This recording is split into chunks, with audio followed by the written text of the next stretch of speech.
All right, Jessica, I wanted to give you both audio and video feedback on your final exam.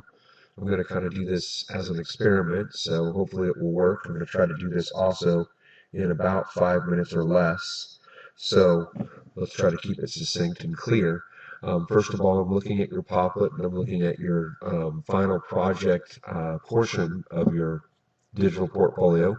And as I'm looking at your 9 steps of the creative process, many of them are left blank, and that's unfortunate because if in the grade book and in the several of my most recent Adobe Connect class live sessions, I made it very clear and evident that the brainstorming and the sketching and the researching and resource collection, um, these are very important processes and actually part of the standards that we're trying to teach. Can students come up with a plan and execute the plan well, and what evidence are they showing in that planning process? So you have a kind of directive, you've given yourself an objective, if you will,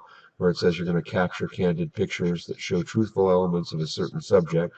And I appreciate that. It says I want to capture otherwise ordinary life moments that seem to be nothing special but turn out to be beautifully captured after the fact. Okay, so I appreciate that as well.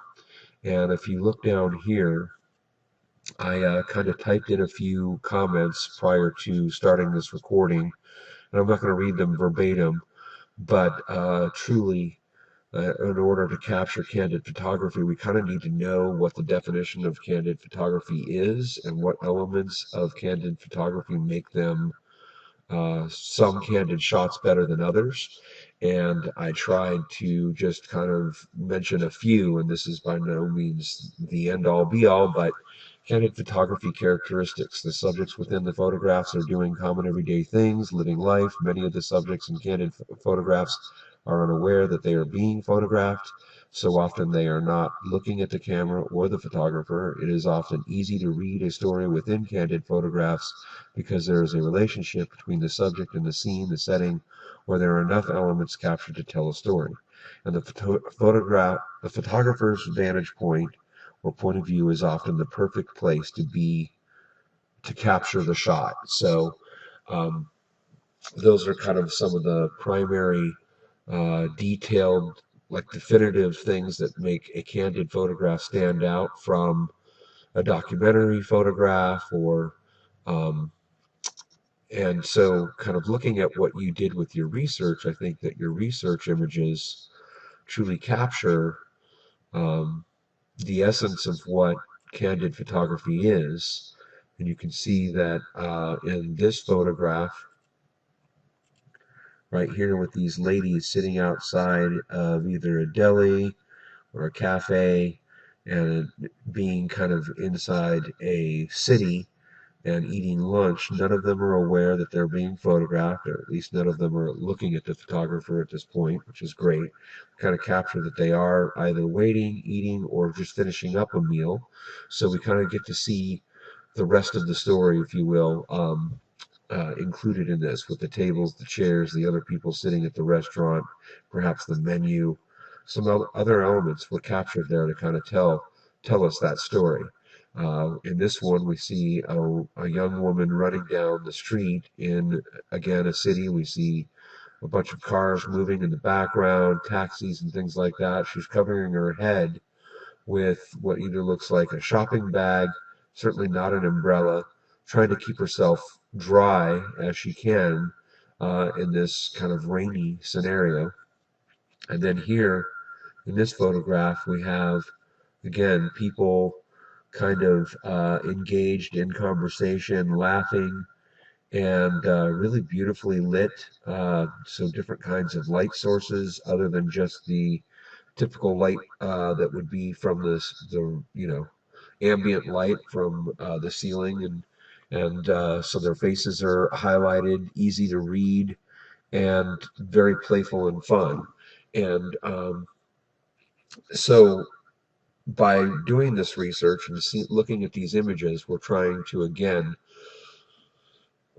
kind of jot down what is it that makes these photographs candid? What is it about these photographs that I like?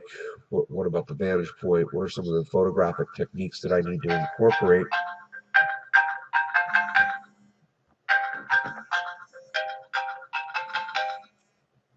I don't know.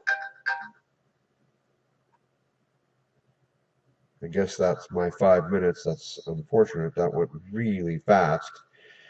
So in any case, um, just kind of to quickly wrap this up, I did jot a bunch of notes down. I mentioned that some of your photographs are certainly more candid than others. Some of them seem to kind of not belong. They didn't need to be thematic by any means, but some of them are more kind of urban cityscape shots and less candid photography. To me, candid photography, the very essence of it is that there is a primary subject within the photograph that is of a person or an animal, um, that they are often unaware of the photographer taking the photograph, and that there is a story being told within the photograph. And some of yours do better than that. I felt that this one, even though maybe the intent of the kind of gathering of these people at this place uh, was to take a photograph when the photograph was taken and what they were doing was very candid. So I felt that was one of your better shots. This is a repeat of a photograph that you did apparently in photo one. And so kind of commandeering a photograph from a previous assignment and utilizing it in another assignment is not necessarily a bad thing, but the intent of giving you a final exam and asking you to go out and shoot more photographs is to show me kind of the synthesis of everything you learned through the semester, and that's not happening when we're using photographs from previous assignments or previous experiences. And then I did mention that of the photographs that I saw in your 10 best, this one here that I'm highlighting is probably one of your best candid shots that you could have used if you were going to commandeer a shot. Because again, none of the people in this photograph are looking directly at the camera. They look to be fully engaged in kind of the event, which is kind of eating together at a restaurant. And there's enough elements to tell us that they're not at home. They're not just, you know, simply point and shoot. That this, it took a lot more uh, to make this shot happen, and that's kind of what I was looking for. So ultimately, there's a lot of gaps in your final exam as far as the uh, creative process steps that I was looking for.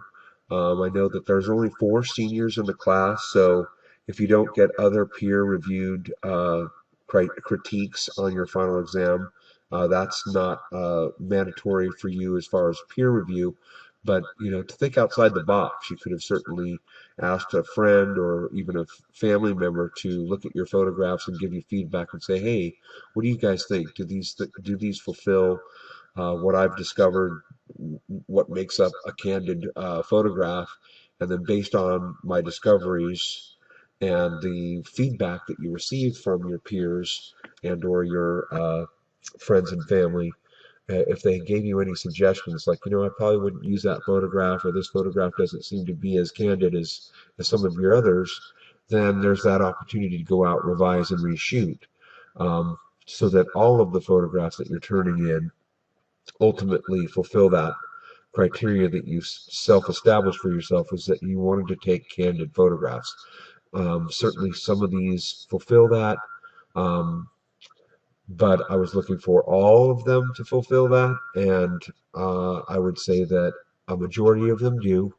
And then because of the gaps in your creative process with some of the major steps that I was looking for, I mean, you self-critiqued, which I appreciate, and but there was many of the steps that you kind of have them there, as far as that you recognize that they're something that you need to do, but they are incomplete. There's no evidence attached to them showing me that you actually put time uh, to that. And when you say rough drafts, there's rough drafts here. There's a statement of rough drafts, but I don't see uh, photographs that were taken for rough drafts and then kind of identified things that you want to fix and retake, and then retaking shots that were more candid or whatever, which is the whole purpose of this process. Um, so it's not simply to kind of state that the step is there, but to actually fulfill that step. So I believe that you earned a solid B. You're definitely proficient, uh, but advanced to me would be that all 9 steps would be fulfilled, and that all the photographs would warrant exceptional candid photography imagery, and it wasn't simply just kind of slapping a few images together and maybe even taking some reusing some photographs from the past. So uh, if you have any questions, feel free to email me, and I hope that this experiment works. Thanks. Bye.